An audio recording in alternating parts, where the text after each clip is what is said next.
Wel, liewe kyker, iemand vra, is dit koud daar in Harrismith? Hoekom draai jy daai mis? Hoorie, ek het niks hare hier nie, en dis baie koud hierso. Ek weet nie wat gaan aan met die weer nie, maar ek weet, dat ons glo in Jesus Christus. En dit is koud hier in Harrismith, laat ek vir u sê, maar warm in die hart, want ons praat en ons bedink dit wat daar bo is.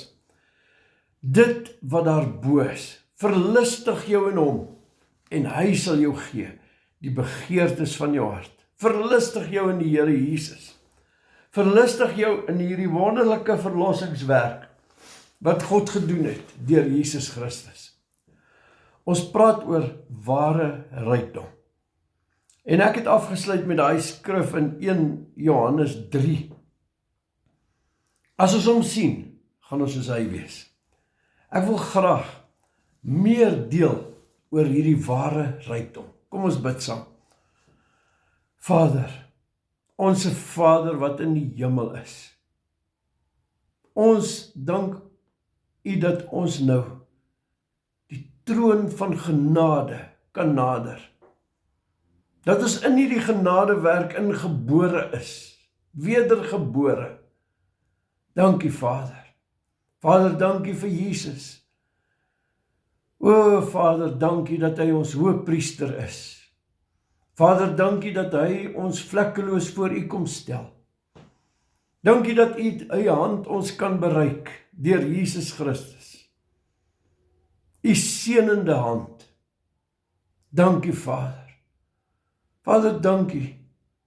Dankie vir hierdie prys wat U deur U seun vir ons betaal het, om ons totaal te versoen met U. Dankie Vader. En nou Vader, ons gee hierdie tyd aan U. Dankie Heilige Gees dat U U woord open vir elke kyker. In Jesus naam. Amen. Ai, liewe kyker, is vir my besondere voorreg. Ek sê dit nie net omdat dit die regte ding is om te sê nie. Maar dit is vir my so 'n voorreg om met U die woord van God te deel. Die woord wat my lewe verander het. Die woord wat vir my 'n nuwe lewe kom gee het. Is vir my 'n voorreg om dit met U te deel. Ai. Ek sê dankie Heilige Gees dat U hierdie skrifte vir ons open. Kom ons gaan waar ons laas opgehou het. In 1 Johannes 3 het ons opgehou, maar nou wil ek vir u wys, die sekere skrifgedeeltes wat 'n mens daarna kyk en dan dink jy, wat is dit regtig wat hy sê? Vers 9, 1 Johannes 3 vers 9.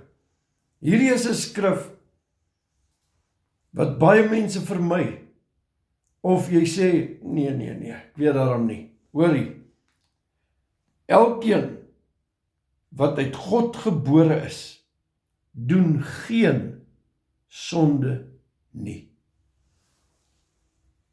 Dis wat hy sê. Dis wat hy sê. Jy kan Hebreëus toe gaan, jy kan Grieks toe gaan. Dis wat hy sê. Elkeen wat uit God gebore is, doen geen sonde nie. Dan sê hy, omdat sy saad in hom bly, en hy kan nie sondig nie, want hy is uit God gebore. Wie is die hy waarvan hy praat? Wie is uit God gebore? Ek wil vir u wys, in Johannes hoofstuk 3, dit wat uit die Gees gebore is gees. Vers 6, en dit wat uit die vlees gebore is vlees. Nou, wat 'n deel van ons is uit vlees gebore? Ja, ons liggaam, nee. Ons het gewandel volgens die begeertes van die vlees. Toe was ons nie nuwe skepings nie. 2 Korintiërs 5 vers 17 sê, as iemand in Christus is hy 'n nuwe skepsel. Wie is die hy wat 'n nuwe skepsel is? Dis jou gees. Jy's gees, siel en liggaam.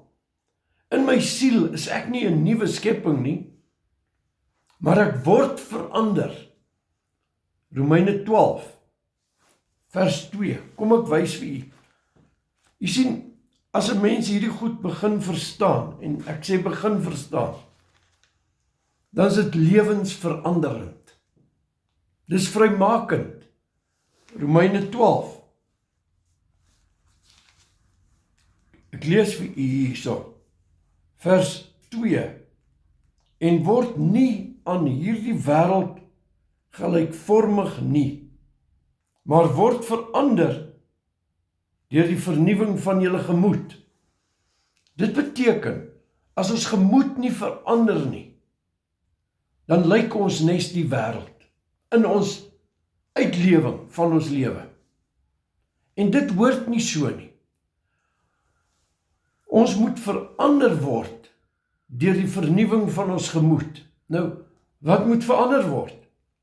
Nie die wedergebore gees nie, want wat uit God gebore is gees. God is gees. En ek is 'n nuwe mens. Ek is volmaak voor God die Vader. Onthou die verlede keer, ek vir jou gelees in Kolossense 1, Jesus Christus stel ons vlekkeloos en volmaak voor die Vader. Hierdie geesmens, 1 Johannes 3, kan nie sondig nie. Dit is so. Maar u sê, Piet, ek sondig. Waar? In die siel en in die liggaam. Is Efesiërs 4 waar? Gee aan die duiwel geen plek nie. Hier word verander. Moenie gelykvormig aan die wêreld wees nie. Hoe? Deur die vernuwing van jou gemoed. Deur te ontdek dit wat in jou is. Die een wat in jou is. Filemon 1, dis net 1 hoofstuk, vers 6. Dat die gemeenskap van jou geloof kragtig mag word, deurdat jy ontdek wat goed is in jou. Paulus sê, Christus is in my. Ek leef nie meer nie, maar Christus leef in my. Kan jy sien hoekom 1 Johannes 3 sê, hy wat uit God gebore is, kan nie sondig nie, omdat sy saad in hom bly. Jy sien, God het vir ewig kom deel met sonde. Ek het vir julle laas keer gewys in Hebreërs 10. Geen sondebewustheid meer as jy aanvaar wat Jesus gedoen het nie. Jy sê, Piet, maar ek moet daarom sondebewus wees. My liewe vriend, my liewe kyker, jy moet Christus bewus wees. Jy moet groei in die bewustheid van jou ware rykdom, jou godsaligheid. Jy moet al hoe meer begin sien. Efesiërs 1 vers 3, jy is geseën met alle geestelike seëninge in die hemele in Christus Jesus. Jy moet meer en meer in hierdie waarheid van die volmaakte, volkome verlossing van Jesus Christus, om daarin te wandel. Romeine, word nie aan hierdie wêreld gelykvormig nie, maar word verander deur die vernuwing van julle gemoed, sodat julle kan beproef wat die goeie, welgevallige en volmaakte wil van God is. My oog gefestig op Jesus, dit is ware rykdom, want jy kyk na dit wat volbring is. My liewe kyker, die verskriklike prys wat Jesus betaal het, Sal ons dit in sy gesig teruggooi en sê, ek is swak en sondig.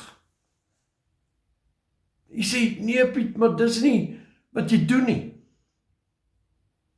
As ek en u sê, hierdie werk is nie volkome nie, Here.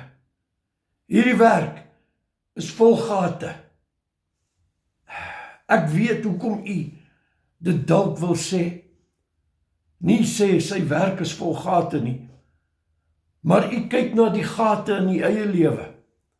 En u sê, ek leef nie volmaak in hierdie liefde nie. Ek gee nie volmaakte liefde aan my medemens nie. Ek bedink nie altyd die dinge wat daar bo is nie. Daar's gate. Ek sien nog 'n gat hier. Nog 'n gat daar. Ek sê vir u, hef op julle hoofde, o poorte. Omgord die lendene van jou verstand. Kyk, bedink die dinge wat daar bo is, waar Christus is. As julle dan saam met hom gesterf het, dan kan julle ook sê, ek het saam met hom opgestaan. U sien, kom ek wys vir u nou, hierdie, en dit is die stryd, jy het 'n onvernuwe gemoed, en hy is besig om nuut te word, deur hierdie waarhede wat jy nou hoor,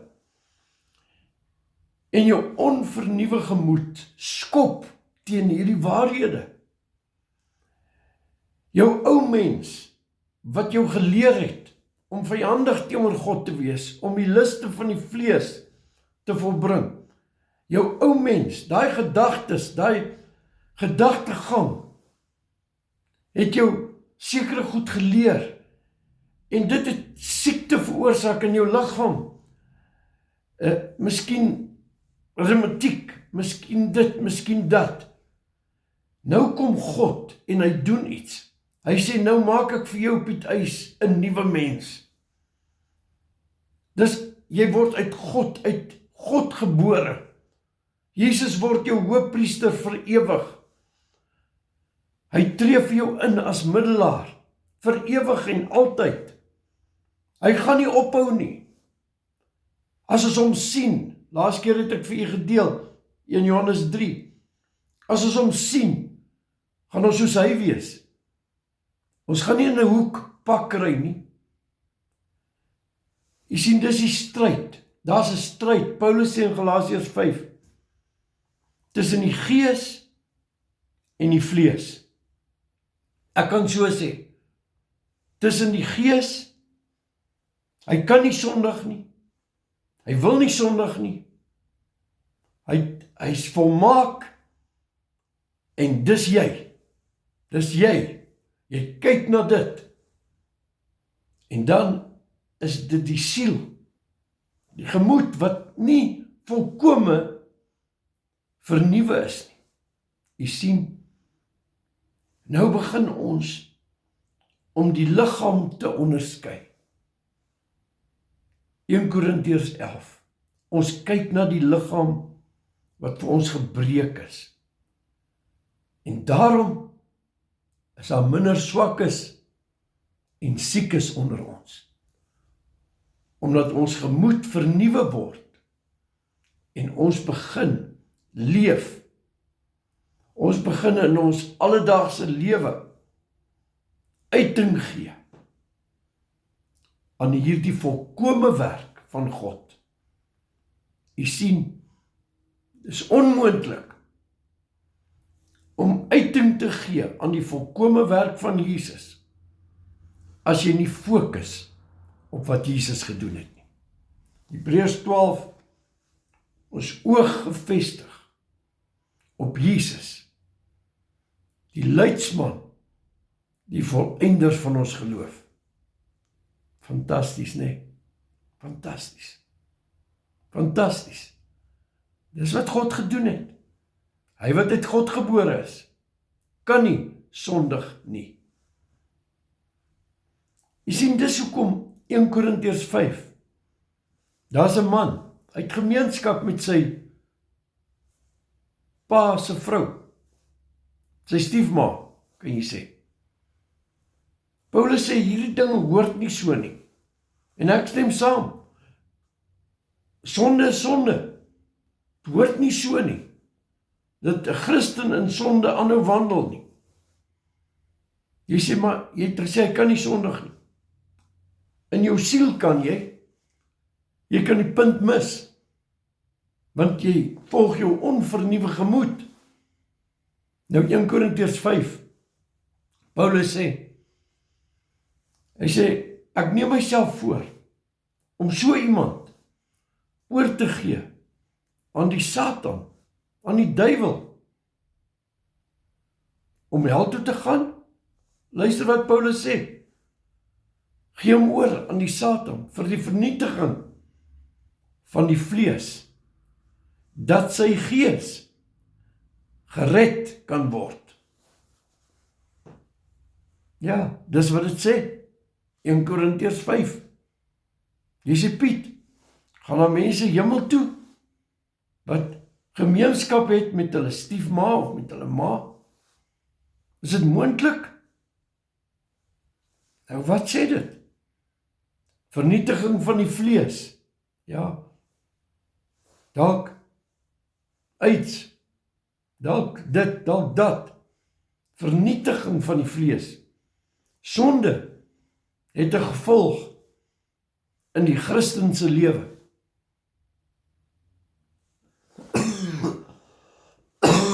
Verskoon tog. As ek as Christen en jy as Christen plek gee aan die duiwel, my liewe kyker, dan is daar 'n gevolg. Jy sien 1 Korintiërs 11 sê, omdat hulle die liggaam nie onderskei nie, dis nou Christene, omdat hulle nie die liggaam onderskei wat vir hulle gebreek is nie, nie die bloed onderskei wat vir hulle gestort is nie. Hy sê, daarom is daar baie swakkes en siekes onder julle, en sommige sterf voor hulle tyd. Jy sien, dis wat 1 Korintiërs 11 sê.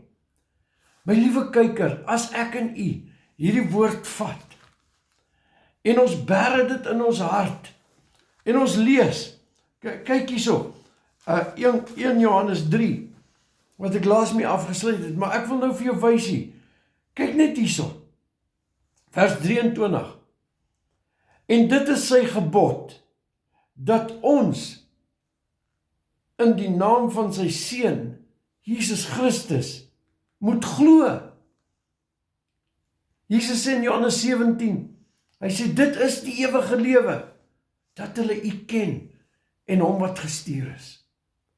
U sien, hy sê, dat hulle moet glo, dis die nuwe gebod, dat ons moet glo, dit wat Jesus bereik het, deur sy kruisiging, begrafnis en opstanding. Ware rykdom is om totaal jou gedagtes op dit te vestig. Nie op TikTok nie, nie op scroll, rol, ek weet nie wat noem jy dit nie, van video's en YouTube, en na 2 ure, dan sê jy, wat het ek eintlik gedoen?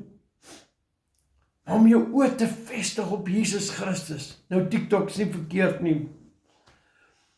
Maar, as dit jou gedagtes begin belemmer, as jy jou begin oopstel vir die gedagtegang van die wêreld, 1 Johannes 5 sê die hele wêreldse stelsel lê in die mag van die bose. Nou my liewe kyker, as jy jou oopstel vir daai goed, dan gaan jy mos nie verander word nie. Jy gaan nie dit ervaar waarvoor Jesus betaal het nie. Ek het vir jou laas keer gelees 1 Tessalonisense 5 vers 23. Gees, siel en liggaam, heilig, heilig. Ja, God se plan is, dat ek en u in die verlossingswerk van 'n ewige verlosser, van 'n ewige God sal wandel. Dat ons in dit sal wandel, soos Jesus, in 1 Johannes 4, vers 17. Luister net die. Hierin het die liefde by ons volmaak geword, ons vrymoedigheid kan hê in die oordeelsdag. Hoekom vrymoedigheid in die oordeelsdag? Want jy het ware rykdom gevind. Jy's vlekkeloos en blaamloos voor die Vader. Jy het 'n hoëpriester vir ewig, volgens die orde van Melchisedek. Jy het 'n advokaat, 'n voorspraak. Jy's vlekkeloos voor God. God die Vader het jou versoen met homself. Jy sien, vrymoedigheid in die oordeelsdag kan hê. Want soos hy is ons in hierdie wêreld. Kyk, as jy soos hy is in hierdie wêreld, hoe was Jesus? Jy sien, dis hoekom jy vrymoedigheid kan hê in die oordeelsdag. Ek weet daar's kykers wat kyk, wat ver in hulle jare is, 70, 80 jaar. En u luister nou na my. Hou goeie moed. Die aflegging van u liggaam is op hande. Maar u gaan in die troonkamer, as ek dit so kan noem, of in God se teenwoordigheid met die gees, siel en liggaam. Teenwoordig by die Here, vir ewig. Ek wil u moed gee. Moed. U gaan nie pak kry daar nie oor die verkeerde keuses van die verlede nie. U is vlekkeloos voor die Vader. Ai. Vlekkeloos voor die Vader.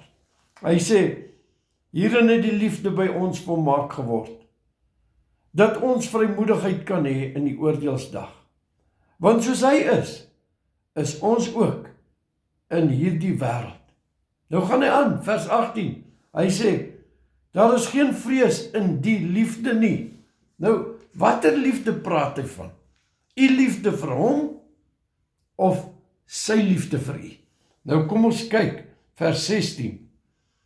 1 Johannes 4, vers 16. En ons het die liefde wat God tot ons het leer ken en geglo. U sien, dis die liefde wat u moet leer ken en glo. Die liefde wat sê, hy wat uit God gebore is, kan nie sondig nie. Hierdie liefde wat sê, ek stel jou volmaak voor die Vader. Hierdie liefde, Romeine 8 sê, wie sal beskuldiging inbring teen die uitverkorenes van God? God is die een wat ons regverdig verklaar het. Ons het hierdie liefde, en ons het die liefde wat God tot ons het, leer ken en geglo. Kyk vers 10, 1 Johannes 4 vers 10. Hierin is die liefde, nie dat ons God liefgehad het nie, maar dat hy ons liefgehad het en sy seun gestuur het as 'n versoening vir ons sondes. Nou my liewe kyker, ek glo dat u hierdie woord vat en sê, ek is wat God sê. Ek sal sê ja, ek sal hierdie liefde leer ken en glo. God is liefde, en hy wat in die liefde bly, die liefde wat God vir jou het, as jy daarin bly, vestig jou oë daarop, rig jou oë, begin in hom te glo, begin te glo wat hy sê, en jy sal sien, jou lewe begin dit wys, jy sal sien die vrug van die Gees word sigbaar, lankmoedigheid, vriendelikheid, getrouheid, dit kom net soos 'n boom wat vrugte dra, en vrugte gee op sy tyd. So sal jy dit sien gebeur, as jy jou oë vestig op hierdie liefde, wat God vir jou het. Daarom het jy vrymoedigheid in die oordeelsdag. Vers 18, daar is geen vrees in hierdie liefde nie. Maar die volmaakte liefde van God, wat jy leer ken en glo, dryf die vrees na buite. Want die vrees sluit straf in, en hy wat vrees, het nie volmaak geword in die liefde nie. Ons het hom lief, omdat hy ons eerste lief gehad het. Liewe kyker, geniet ware rykdom. Mooi loop.